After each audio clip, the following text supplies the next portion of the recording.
Hello dear friends, કેમ છો? The diamond property car dealer ચેનલમાં આપનું સ્વાગત છે. જમીન વેચવાની છે મિત્રો, તમારી કોમેન્ટ પ્રમાણેનું લોકેશન. 4 વીઘા જમીન છે.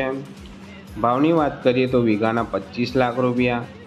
ભાવતાલમાં વધઘટ થઈ જશે, એ પણ બેઠકમાં. લોકેશનની વાત કરીએ તો લોકેશન અડીરણથી કરમસ્યા રોડ, હાલોલ વડોદરા હાઈવે પરથી પણ આવી શકો છો. જૂની શરત, ખેડૂત બનવા માટે best location. Farm house, godown બનાવવા માટે પણ બેસ્ટ લોકેશન. રોડથી નજીક. વધારે માહિતી માટે અમારો સંપર્ક કરી શકો છો 9546948226. મિત્રો, આવા નવા વિડીયો જોવા માટે અમારી ચેનલને સબસ્ક્રાઈબ કરો, લાઈક કરો, કોમેન્ટ કરો, જેથી આવા નવા વિડીયો અમે લાવી શકીએ. Thank you.